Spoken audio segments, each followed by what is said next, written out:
નમસ્કાર। રાજકોટ મહાનગરપાલિકા ખાતે 77મો પ્રજાસત્તાક પર્વ ઉજવવામાં આવ્યો।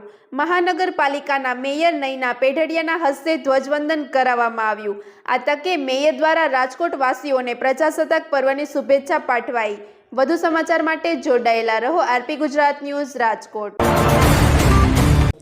આજે 77મા પ્રજા ગણતંત્ર દિવસ નિમિત્તે રાજકોટના શહેરીજનોને હું ખૂબ ખૂબ હાર્દિક શુભકામના પાઠવું છું કે 1947માં દેશ આઝાદ થયો હતો, પણ 26મી જાન્યુઆરી 1950ની અંદર બંધારણ દિવસ તરીકે આ દિવસને જાહેર કરેલો હતો। કોઈ પણ દેશ કે કોઈ પણ વ્યવસ્થા જાળવવા માટે નિયમો હોવા ખૂબ જરૂરી છે, જે આપણને બંધારણ દ્વારા એ નિયમો આપણને મળેલા છે। બંધારણના ઘડવૈયા બાબા સાહેબ આંબેડકર દ્વારા વિશ્વનું સૌથી લેખિત બંધારણ આપણને મળેલું છે। નરેન્દ્રભાઈ મોદી પણ આજે દિલ્હીના શાસન ઉપર પરેડની અંદર જોડાયેલા છે, તેમજ મુખ્યમંત્રી શ્રી પણ રાજ્ય સરકારના કાર્યક્રમની અંદર આજે ધ્વજવંદન માટે જોડાયેલા હોય। કોર્પોરેશનની અંદર કોર્પોરેટરો, પદાધિકારીઓ, કમિશનર સાહેબશ્રી અને કર્મચારીગણ પણ કોર્પોરેશનના ધ્વજવંદનના કાર્યક્રમની અંદર આજરોજ જોડાયેલા છે। રાજકોટ છે એ દિવસે ને દિવસે ખૂબ પ્રગતિશીલ બનતું રહ્યું છે।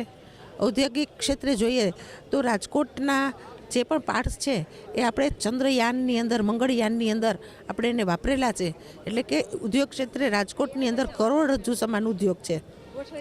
હું રાજકોટવાસીઓને એટલું કહું છું કે રાજકોટને સ્વચ્છ બનાવવા માટે એની સાથે સાથે સુખ અને સુવિધા આપણે આપી રહ્યા છીએ, ત્યારે રાજકોટનો ક્રમાંક સ્વચ્છતા બાબતમાં ક્યાંક ને ક્યાંક દૂર ધકેલાતો જતો હોય છે।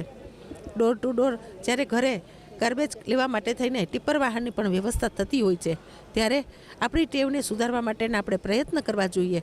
જ્યાં ત્યાં કચરો ન ફેંકવો જોઈએ, બાગ બગીચાની જાળવણી કરવી જોઈએ। આપણા વ્યવહારથી રાજકોટ છે એ સારું અને સુંદર બનતું હોય છે, તો એક પગલું કેમ ના આપણે એક રાજકોટના રહેવાસી તરીકે એક પગલું સ્વચ્છતાની તરફ મારું પણ હોય। હું પણ મારી ટેવને જ્યાં ત્યાં કચરો ન ફેંકતા કચરો કચરા પેટીમાં અને યોગ્ય જગ્યાએ એનો નિકાલ થાય એ માટેના હું સતત પ્રયત્ન કરીશ।